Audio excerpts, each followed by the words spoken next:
Good morning everyone. हमारी आवाज clear है बेटा?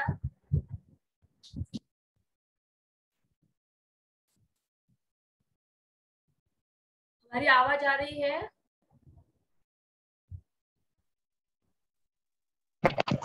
Yes ma'am. अरे जैसे आप ज्वाइन हो जाते हो ना रिद्धि, तो कम से कम गुड मॉर्निंग तो किया कीजिए। हमें याद ही नहीं रहता कि आप लोग जुड़े हो। बार बार देखना पड़ता है पार्टिसिपेंट में जाकर, है ना? तो गुड मॉर्निंग बोलने का तो इतना फर्ज बनता है बेटा आपका। चलो, आज की तासिका में आपको उपन्यास समय सरगम के जो अंश है उसे हम बताने वाले हैं। एक्चुअल में देखा जाए तो उपन्यास क्या है, उपन्यास विधा से तात्विक परिचय क्या होता है, वह हम आपके सम्मुख रखेंगे। यह पहली स्लाइड है। स्लाइड दिखाई दे रही होगी आपको, इसमें कोई दोहराई नहीं है। दिखाई तो दे रहा है ना आपको कि नहीं? Yes ma'am. हाँ। जैसे हम बताना चाहते हैं उपन्यास शब्द की उत्पत्ति। तो उपन्यास यह जो शब्द है यह नवल से, फिर नवल कथा, चूंकि वह गुजराती में पाया जाता है। ये जो शब्द है नॉवेल से नवल, एक नई साहित्यिक विधा जो अंग्रेजी के नॉवेल से आविर्भूत हो गई है। अधिकांश भारतीय भाषाओं में नॉवेल से मिलते जुलते शब्द अंगीकृत किए गए, जैसे नवल, नवल कथा। गुजराती तथा मराठी में इस साहित्य प्रकार को नवल कथा कहा गया। मराठी में इसे कादम्बरी भी कहते हैं, है ना? आपको सवाल ऐसा पूछा जा सकता है, यदि ऑनलाइन मोड पर आपकी एग्जाम होती है तो सवाल आपको पूछा जा सकता है कि मराठी में उपन्यास को क्या कहा जाता है, या उपन्यास को मराठी में कहा जाता है, ऐसा सवाल पूछा जाएगा। तो नवल या नवल कथा मराठी में भी और गुजराती में भी। मराठी में इसे कादम्बरी कहते हैं, बाद में इसका ट्रांसफॉर्मेशन हो गया और नवल कथा को कादम्बरी कहा गया। इंग्लिश में उसे नॉवेल कहा गया। सवाल आपको इंग्लिश का भी पूछा जा सकता है, ध्यान देके सुनिएगा। उसे इंग्लिश में नॉवेल कहा जाता है। तो जैसे ही हिंदी और बांग्ला में इस नई विधा को उपन्यास जैसा नाम दिया गया। भरत मुनि के नाट्य शास्त्र की यदि अपन बात करते हैं तो भरत मुनि के नाट्य शास्त्र में उपन्यास इस शब्द में मिलता है। मूलतः देखा जाए तो उपन्यास ये जो शब्द है, यह शब्द महाकाव्य के और खंड काव्य के साथ प्राप्त होता हुआ नाटक के पश्चात या फिक्शन शब्द का प्रयोग भी इसके लिए पाया गया है। आप लोगों को ये स्लाइड दिखाई दे रही होगी, आप लोग चाहे तो उसका स्क्रीनशॉट निकाल सकते हो। नॉवेल शब्द का पर्यायवाची शब्द अन्यास है ना, जिसे अपन उपन्यास कहते हैं। नॉवेल में इसलिए फिक्शन शब्द का प्रयोग किया जाता है। व्यापक दृष्टि से साहित्य क्षेत्र में फिक्शन शब्द का प्रयोग काल्पनिक या आविष्कृत रूप से या वास्तविकता से अलग रूप में लिया जाता है। आपको सवाल ऐसा भी पूछा जा सकता है, फिक्शन शब्द का प्रयोग किस अर्थ में लिया जाता है? क्लियर हुए आप? समझ में आ रहा है बेटा आपको? Yes ma'am. तो लैटिन शब्द का एक सीमित अर्थ रहता है, जिसके अनुसार फिक्शन गद्य का वह रूप है जिसमें कोई बात कथात्मक ढंग में कही गई हो। अब देखिएगा, उपन्यास बहुत ही इंटरेस्टिंग है। समय सरगम को यदि हम लोग सीधे स्टार्ट कर देते तो आपको उपन्यास शब्द नहीं समझ में आता, इसलिए हम इसे आपके सम्मुख रखना चाहते हैं। यह बात अलग है कि आपको इसमें थोड़ा सा ये लगता होगा कि ये क्या चल रहा है, समझ में नहीं आ रहा होगा, किंतु समझ लीजिएगा आपकी समय सरगम इस उपन्यास को यदि आप लोग देखते हो तो बड़ा मजा आएगा, रोचकता से आप उसे आत्मसात कर सकते।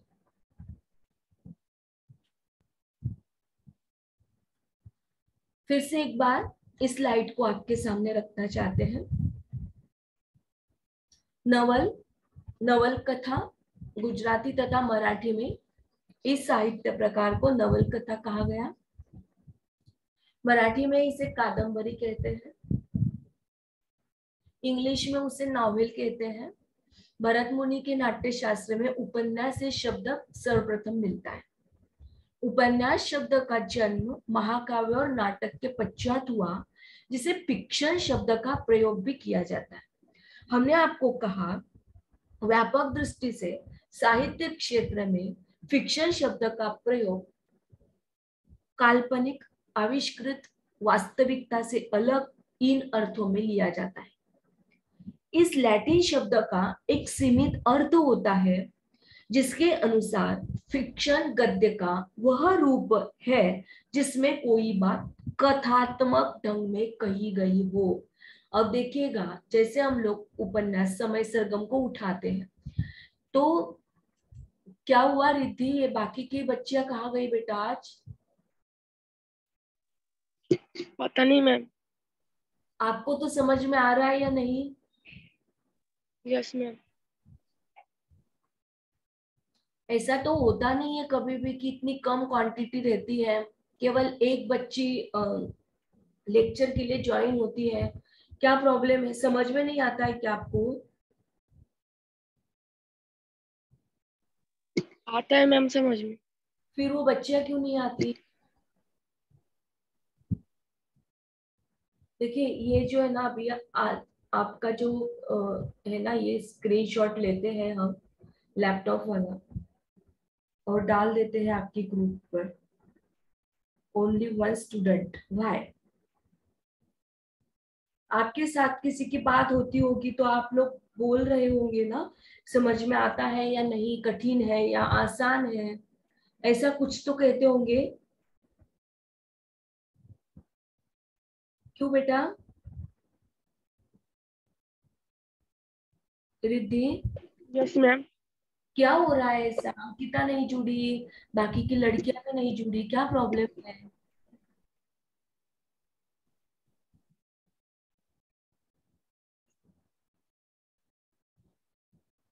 चलो ठीक है, कोई बात नहीं, कि आप तो समझ रही हो बेटा उसे। Yes ma'am. हाँ, ठीक है। देखिए, जैसे हमने आपको बताया, नवल, नवल कथा गुजराती तथा मराठी में इस साहित्य प्रकार को नवल कथा कहा गया, मराठी में इसे कादम्बरी कहा गया, अंग्रेजी में इसे नॉवेल कहा गया। इसका सर्वप्रथम प्रयोग में भरत मुनि के नाट्य शास्त्र में मिलता है, और भरत मुनि के नाट्य शास्त्र में उपन्यास शब्दों को उन्होंने उजागर किया। उपन्यास शब्द का जन्म महाकाव्य और नाटक के पश्चात हुआ, जिसे फिक्शन शब्द का प्रयोग भी कहा गया। फिक्शन शब्द का प्रयोग कहते हुए व्यापक दृष्टि से साहित्य क्षेत्र में फिक्शन शब्द का प्रयोग काल्पनिक, आविष्कृत, वास्तविकता से अलग के रूप में लिया जाता है। इस लैटिन शब्द का एक सीमित अर्थ रहता है, जिसके अनुसार फिक्शन गद्य का वह रूप है जिसमें कोई भी बात कथात्मक ढंग में कही गई हो। हमारा ये जो उपन्यास है वो बहुत सुंदर है, रोचक है, बार बार बताना चाहते हैं, किंतु उपन्यास बताने से पूर्व आपको उपन्यास शब्द की पार्श्वभूमि समझ में आई, इसलिए थोड़ा सा बोरिंग टॉपिक चल रहा है। क्लियर हो रहे हो ना? यदि आप समझ रहे हो तो हम आपको समझाना चाहते हैं कि आपका उपन्यास बहुत बढ़िया है, बहुत कथाएं उसमें रंगी हुई है। भले ही आपको स्टार्टिंग के लेक्चर थोड़े बोर लग रहे होंगे, लेकिन जैसे ही आप लोग अंदर एंट्री करते हो इस विषय के, तो आपको बड़ा मजा आएगा। नॉवेल शब्द का अर्थ, नॉवेल शब्द का पर्यायवाची शब्द अन्यास ले लिया गया है और आधुनिक भारतीय भाषाओं में हुआ है, लेकिन इस शब्द का प्रयोग इस अर्थ में सबसे पहले बंगला में हुआ, जिसका अर्थ नया या नवीन है। उपन्यास का जन्म ऐतिहासिक दृष्टि से महाकाव्य और नाटक के बाद हुआ। हिंदी में जिस साहित्यिक विधा का नाम उपन्यास रख दिया, उस विधा के अन्य भारतीय भाषाओं में विभिन्न नाम देते हैं। उपन्यास इस नए युग की यथार्थ को, उसकी नवीन संकुल परिस्थिति को, उसकी जटिल परिप्रेक्ष्य को, उसके नवीन विचारों को, चिंताओं को, मानवीय सरोकारों एवं दायित्व को रूपायित करने वाली कथा साहित्य की एक नवीन विधा है, और इस नए युग की वह देन है। इस प्रकार से इस पहले स्लाइड में हमने आपको बताया उपन्यास शब्द की उत्पत्ति कहाँ से और कैसे हुई। बेटा, क्या आप क्लियर हो गई हो? क्लियर हो गई हो तो आप थोड़ा सा बता दीजिए। Yes ma'am. हाँ, बताइए बेटा, क्या समझ में आया ये बताइए।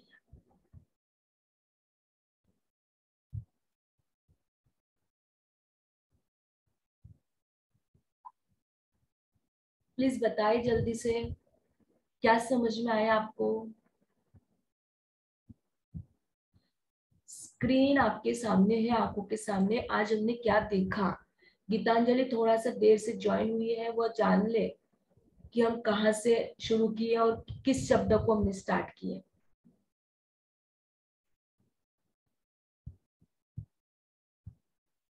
मैम। हाँ जी बोलो बेटा। जी हमने बोलो।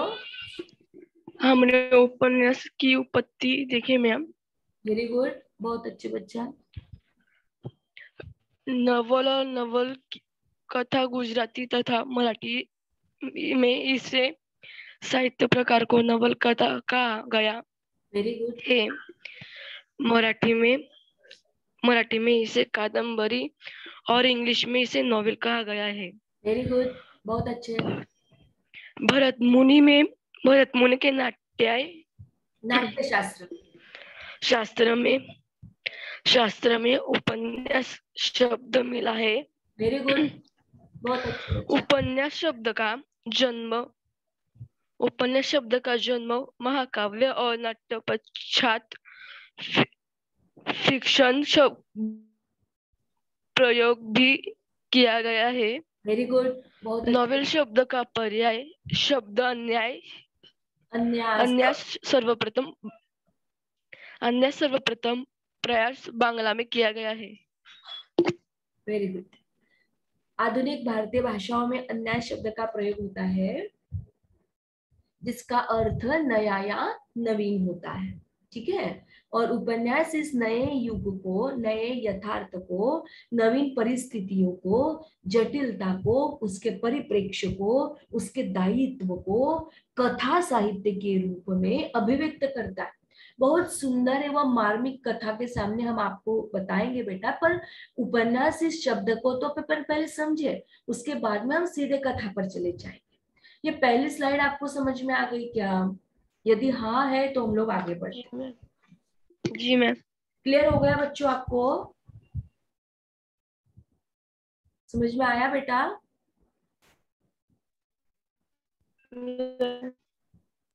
वेरी गुड, आगे बढ़े अब हम। Yes ma'am. गुड। अब उपन्यास की परिभाषा। मुंशी प्रेमचंद जी कहते हैं, मैं उपन्यास का मानव चरित्र चित्र मात्र समझता हूँ। मैंने उपन्यास को मुंशी प्रेमचंद जी क्या समझते हैं, तो वह समझते हैं कि मैं उपन्यास को मानव जीवन का चित्र मात्र समझता हूँ। देखिएगा, यहाँ पर उनकी जो परिभाषा है, आपको बहुत ज्यादा बर्डन लेने की आवश्यकता नहीं है बेटा। आपको बस ये समझने की आवश्यकता है कि मुंशी प्रेमचंद जी ने अपने परिभाषा के दौरान क्या कहा है। ठीक है। तो उन्होंने कहा, मुंशी प्रेमचंद जी ने कहा कि मैं उपन्यास को मानव चरित्र का चित्र मात्र समझता हूँ। मानव चरित्रों पर प्रकाश डालना और उसके रहस्य को खोलना ही उपन्यास का मूल तत्व है, ऐसा उन्होंने कहा। फिर से एक बार यदि हम आपके सामने मुंशी प्रेमचंद जी की परिभाषा को रखें, तो आपके पास आपकी कॉपी हो, पेन हो, आप उसे लिख रहे हो। मैं उपन्यास को मानव चरित्र का चित्र मात्र समझता हूँ। मानव चरित्रों पर प्रकाश डालना और उसके रहस्य को खोलना ही उपन्यास का मूल तत्व है। क्लियर हुआ आपको, पहली परिभाषा समझ में आई बेटा। फिर से बताए एक बार। मैम। ठीक है, लिख रहे हो तो लिख लीजिएगा आप। फिर से एक बार बताते हैं। मुंशी प्रेमचंद जी का कहना है, मैं उपन्यास को मानव चरित्र का चित्र मात्र समझता हूँ। मानव चरित्र पर प्रकाश डालना और उसके रहस्य को खोलना ही उपन्यास का मूल तत्व है। क्लियर हुआ। Yes ma'am. आप बता सकते हो गीतांजलि? जी मैम। बोलिए बेटा। मैं उपन्यास को मानव जीवन का चित्र समझता हूँ। मानव चरित्र पर प्रकाश डालना और उसके रहस्य को खोलना ही उपन्यास का मुख्य तत्व है। वेरी गुड बेटा, बहुत अच्छे बच्चा, बहुत अच्छे, बहुत अच्छे। बहुत अच्छा लगा कि आपने इसे बहुत सुंदरता से आत्मसात किया। दूसरी परिभाषा बाबू गुलाब राय की, उपन्यासकार विश्वामित्र की भांति सृष्टि बनाता है। उपन्यासकार विश्वामित्र की भांति सृष्टि बनाता है, किंतु ब्रह्मा की सृष्टि के नियमों से भी बंधा है। किंतु ब्रह्मा की सृष्टि के नियमों से भी वह बंधा रहता है। बड़ी है उनकी परिभाषा, लेकिन हम लोग इतनी ही लेते हैं क्योंकि आप लोगों को बहुत स्टार्टिंग में ही आप लोगों को ध्यान में रह गई, तो बस इतना ही आपको याद करना आवश्यक हो जाएगा।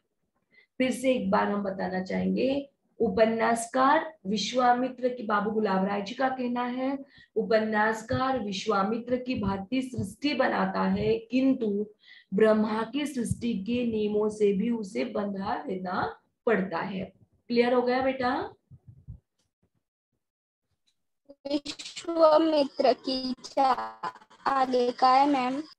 उपन्यासकार विश्वामित्र की भांति सृष्टि बनाता है, किंतु ब्रह्मा की सृष्टि के नियमों से भी उसे बंधा रहना पड़ता है।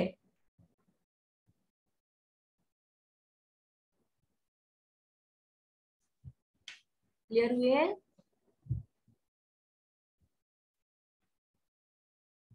फिर से बताए बेटा, या आप बताओगे? हाँ रिद्धि, आप?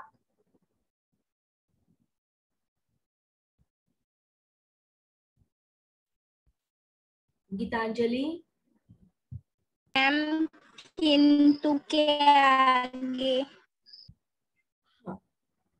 ब्रह्मा, फिर से एक बार, उपन्यासकार विश्वामित्र की भांति सृष्टि बनाता है, किंतु ब्रह्मा की सृष्टि के नियमों से भी उसे बंधा रहना पड़ता है। ब्रह्मा की सृष्टि के नियमों के अनुसार भी उसे बंधा रहना पड़ता है।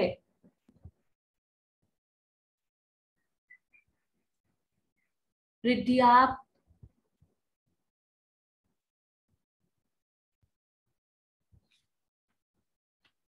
समझ में तो आई बेटा आपको?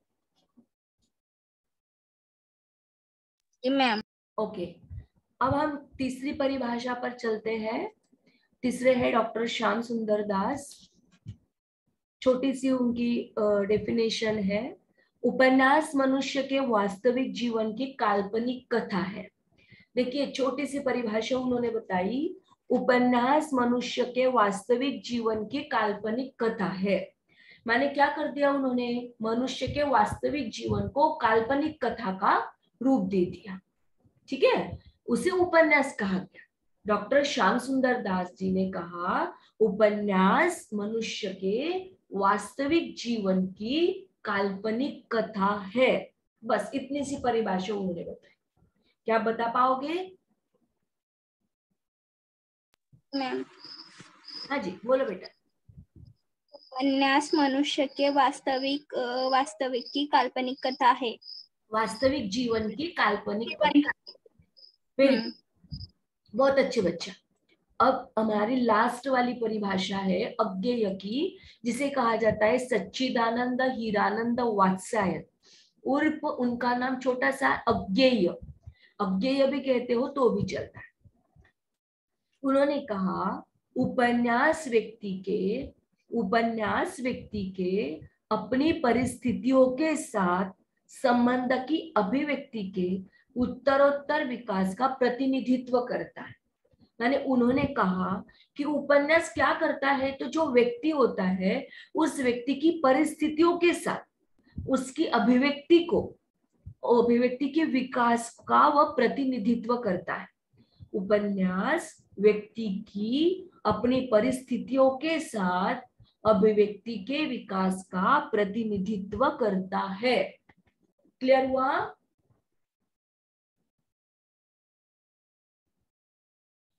फिर से बताना है बेटा। हाँ जी, फिर से बताना है। मुंशी प्रेमचंद जी की परिभाषा है, मैं उपन्यास को मानव चरित्र का चित्र मात्र समझता हूँ। मानव चरित्रों पर प्रकाश डालना और उसके रहस्य को खोलना ही उपन्यास का मूल तत्व है। बाबू गुलाब राय का कहना है, उपन्यासकार विश्वामित्र की भांति सृष्टि बनाता है, किंतु ब्रह्मा की सृष्टि के नियमों से भी उसे बंधा रहना पड़ता है। डॉक्टर श्याम सुंदर दास का कहना है, उपन्यास मनुष्य के वास्तविक जीवन की काल्पनिक कथा है। और लास्ट वाले है सच्चिदानंद हीरानंद वात्स्यायन जिन्हें अज्ञेय कहा जाता है, वह कहते हैं उपन्यास व्यक्ति के अपनी परिस्थितियों के साथ संबंध की अभिव्यक्ति के उत्तरोत्तर विकास का प्रतिनिधित्व करता है। इस प्रकार से उपन्यास की परिभाषा। ध्यान देके सुनिएगा। आपको यदि पूछा गया कि मुंशी, आपको सवाल ऐसा भी पूछा जा सकता है यदि ऑनलाइन मोड पर एग्जाम रही तो, कि मैं उपन्यास को मानव चरित्र का जीवन मात्र समझता हूँ, यह परिभाषा किस विद्वान के द्वारा लिखित है? तो आपको पता होना चाहिए मुंशी प्रेमचंद जी के द्वारा लिखित। क्लियर हो गया आपको? 2 पॉइंट आज हमने हल किए। पहला, उपन्यास शब्द की उत्पत्ति, उपन्यास की परिभाषा। क्या क्लियर हो गए हो आप? Yes ma'am. गुड। आगे बढ़ना है या थोड़ा सा पीछे लेना है? क्या करना है बताइएगा आप।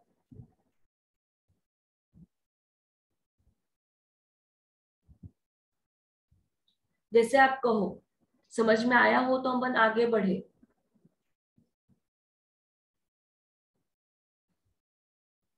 एक बार ले लेते हैं। रिद्धि, रिद्धि, क्या आप हमें सुन पा रही हो बेटा?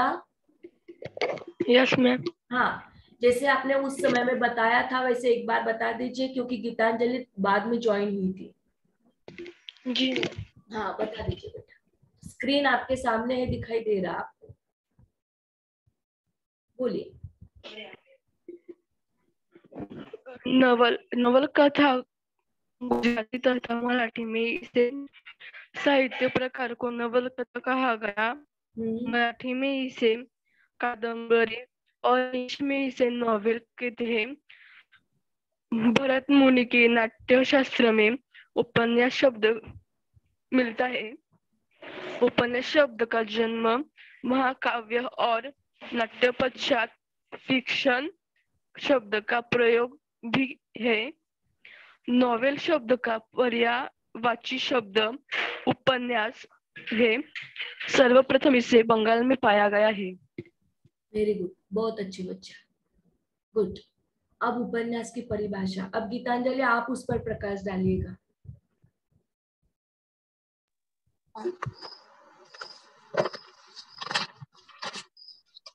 मुंशी प्रेमचंद जी कहते हैं, मैं उपन्यास के मानव जीवन का चित्र समझता हूँ। मानव चित्रण पर चरित्र पर प्रकाश डालना और उसके रहस्य को खोलना ही उपन्यास का मुख्य तत्व है। और सेकेंड वाला, बाबू गुलाब राय, इनका कहना है, उपन्यास काल विश्वामित्र की भागी सृष्टि बनाता है, किंतु ब्रह्मा की सृष्टि के नियमों के अनुसार भी उसे बंधा रहना पड़ता है। Very good. तीसरा, डॉक्टर श्याम सुंदर दास, उपन्यास मनुष्य के वास्तविक जीवन की काल्पनिक कथा है। चौथा, सच्चिदानंद हीरानंद वात्स्यायन, उपन्यास व्यक्ति के अपनी परिस्थिति के साथ, मैम इसके आगे क्या है? व्यक्ति के साथ संबंध की अभिव्यक्ति के उत्तरोत्तर विकास का प्रतिनिधित्व करता है। संबंध की अभिव्यक्ति के उत्तरोत्तर विकास का प्रतिनिधित्व करता है।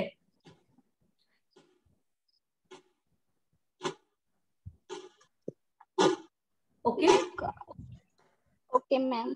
ओके गुड गुड, बहुत अच्छा लगा बेटा। दो ही लोग जुड़े हैं, लेकिन वो दो भी लोग बिल्कुल जान से जुड़े हुए हैं। बहुत ज्यादा क्वांटिटी रहते हैं, लेकिन एक भी बात नहीं कर सकती। गीतांजलि ने दूसरा पॉइंट और रिद्धि ने पहला पॉइंट बहुत अच्छे से समझा दिया। हम आपके प्रति कृतज्ञता ज्ञापित करते हैं कि बहुत अच्छी तरीके से आप हमारे लेक्चर को समझ रही हो। प्रोनाउंसिएशन लेवल हमारा थोड़ा सा डिस्टरबेंस है, आपको भी क्लियर हो रहा होगा कि हमारी आवाज में ये ठंड की वजह से या सर्दी की वजह से कुछ प्रॉब्लम क्लियर हो रहा है। आप उसे समझ भी रहे हो, पर फिर भी आपने हमारे लेक्चर को बहुत अच्छे से समझा। यह बात मुझे बहुत अच्छी लगी, खास तौर पर दोनों की कि दोनों ने बहुत अच्छी तरीके से उन दोनों पॉइंट को समझा। बेटा आपने, आपके प्रति फिर से एक बार कृतज्ञता ज्ञापित करते हैं। और तीसरे पॉइंट को इसी आशा और उम्मीद के साथ, इसी आशा और उम्मीद के साथ आपके सामने रखते हैं कि आप बहुत अच्छे से उस तीसरे पॉइंट को भी समझ पाओगे। आशा करें ना आपसे। जी मैम। गुड, थैंक यू बेटा। यह है उपन्यास विधा का तात्विक विवेचन, जिसमें पहला आता है कथा वस्तु। कथा वस्तु क्या होती है यह हम सबसे पहले आपको समझाएं। तो कथा वस्तु, ये 6 तात्विक विवेचन में 6 तत्व मूलतः माने जाते हैं। यदि हम देखें कथा वस्तु को, तो हमारी ये जो कथा वस्तु है यह मूलतः 2 विभागों में उसे विभाजित किया जाता है। एक होती है प्रासंगिक कथा और दूसरी होती है आधिकारिक कथा। अब आधिकारिक कथा उन दोनों के साथ चलती है, जैसे नायक और नायिका, है ना। आप लोग थोड़ी देर के लिए उपन्यास को भूल जाइएगा, फिल्म सिटी को याद कर लीजिए।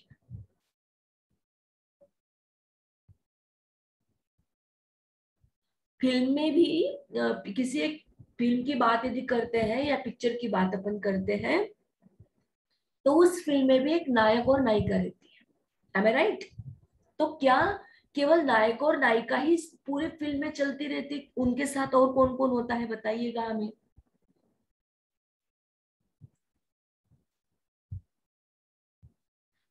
नायक नायिका के साथ साथ और फिल्म में कौन कौन रहता है? उनके दोस्त, उनके परिवार संबंधित व्यक्ति। वेरी गुड बेटा, बहुत अच्छी बच्चा। उनके दोस्त रहते हैं, उनके परिवार के लोग रहते हैं, है ना। नायक नायिका रहती है तो विलन भी होता है या नहीं। ठीक वैसे ही जब आधिकारिक कथा की बात आती है, माने मुख्य कथा की बात आती है, तो मुख्य कथा के अंतर्गत नायक और नायिका आती है। और प्रासंगिक कथा के आधार पर जो प्रसंग के अनुरूप अपनाई जाती है, वहां पर नायिका की सहेली, नायक का दोस्त, नायक के दोस्त का परिवार, इस प्रकार से उन कथा वस्तु को 2 विभागों में बांटा जाता है। पहली हुई आपकी आधिकारिक कथा, जो मुख्य कथा के आधार पर बांटी जाती है। दूसरी कथा वस्तु जो प्रासंगिक कथा, जो प्रसंग के अनुरूप बांटी जाती है।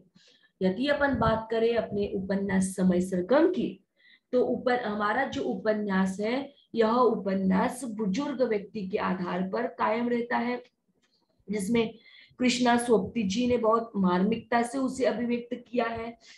उनके उपन्यास की यदि नायक और नायिका की यदि अपन बात करते हैं, तो वृद्धों की समस्या पर लिखा गया यह उपन्यास, आरण्या इसकी नायिका और ईशान इसका नायक, इन दोनों की मानसिकता, इन दोनों की समस्याओं का यथार्थ चित्रण हमें मिलता है। बुजुर्ग पीढ़ी की चिंताओं पर आधारित यह उपन्यास हमें दिखाई देता है। तो बहुत अच्छी कथा वस्तु के साथ, रोचकता के साथ हम आपके सम्मुख आएंगे। किंतु अभी आपको देखना है केवल उपन्यास विधा का तात्विक विवेचन, सो कॉल्ड। हम यहाँ पर केवल कथा वस्तु के बारे में बात करें, तो कथा वस्तु को 2 रूपों में बांटा जाता है। एक कथा होती है आधिकारिक, जिसे अपन मुख्य कथा कहें। दूसरी कथा होती है प्रासंगिक, जिसे अपन गौण कथा कहें। तो आधिकारिक कथा के अंतर्गत आने वाले मुख्य पात्र और मुख्य पात्रों के साथ आने वाली जितनी घटनाएं होती है वह आधिकारिक कथा वस्तु के अंतर्गत आती है। और दूसरी जो कथा वस्तु होती है प्रसंग के आधार पर, वहां हम लोग देखते हैं कि जो उनकी नायक के जो दोस्त है या उनकी जो सहेलियां है, उनके परिवार का पारिवारिक चित्रण है, उसे हम लोग देखेंगे प्रासंगिक कथा वस्तु के आधार पर। इतना क्लियर हो गया हो आपको? तो आप हमें बता दीजिएगा कि जी मैम क्लियर हो गए कथा वस्तु या पॉइंट, फिर हम लोग दूसरे पॉइंट पर चलते।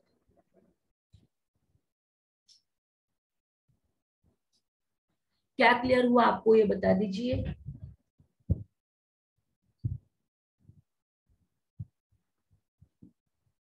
एक 5 मिनट में हम बताना लेना चाहते हैं आपसे, फिर तुरंत ही हमारा दूसरा लेक्चर स्टार्ट हो जाएगा। दूसरे लेक्चर्स में भी आपको ज्वाइन होना है। बताइए, जिसे समझ में आया वो बताइए बेटा, नाम लेने की जरूरत नहीं है, या नाम लेकर बोलना है।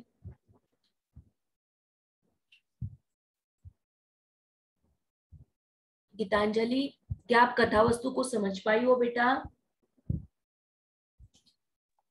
मैम, उसमें नायक और नायिका होते हैं और उनके साथ उनकी फैमिली और मित्र परिवार भी होते हैं। उनमें जो विविध प्रकार के बातें और उन जो संभाषण होता है उनका प्रसंग यह वस्तु कथा में बताया जाता है। गुड, वेरी गुड बेटा। देखिए, दो मूलतः कथा वस्तु को दो विभागों में बांटा जाता है, ये हमने कहा। एक होती है प्रासंगिक कथा, दूसरी होती है आधिकारिक कथा। आधिकारिक कथा के अंतर्गत मुख्य कथा के नाम से भी उसे जाना जाता है। मुख्य पात्र, उनकी मुख्य पात्र की घटनाएं, उनका पारिवारिक, उनका देश काल वातावरण इनके साथ आता है। तो सेकेंडली जो हमारी प्रासंगिक कथा होती है, तो गौण कथा के आधार पर उसे लिया जाता है। गौण पात्र की जो घटनाएं होती है, उनका जो चित्रण होता है, उसे प्रासंगिक कथा को आधार बना लिया जाता है। इस प्रकार कथा वस्तु को दो विभागों में बांटा जाता है, मूलतः आधिकारिक कथा और दूसरे प्रासंगिक कथा। इतना क्लियर हो गया हो तो कल की तासिका में हम चरित्र चित्रण की ओर बढ़ेंगे। ये हमारे जो तत्व है उपन्यास विधा का तात्विक विवेचन, इसे एक एक करके आपको हमें समझाना होगा। याद कर लीजिएगा कि पहला दूसरे पर, दूसरा तीसरे पर, तीसरा चौथे पर, और उल्टे जाए या सीधे से आए, एक का दूसरे के साथ कॉम्बिनेशन बना रहता है। मतलब कथा वस्तु समझ में आई तो चरित्र चित्रण समझ में आएगा, चरित्र चित्रण समझ में आया तो कथोपकथन संवाद समझ में आएगा। कथा वस्तु को कथानक भी कहा जाता है, प्लॉट भी कहा जाता है। ठीक है, इतना क्लियर हो गया हो तो हम दूसरी तासिका में तुरंत ही हमारी कथेतर गद्य की जो स्वामी विवेकानंद जी की जो तासिका है उसे हम लोग स्टार्ट करेंगे। इतना क्लियर हुआ बेटा?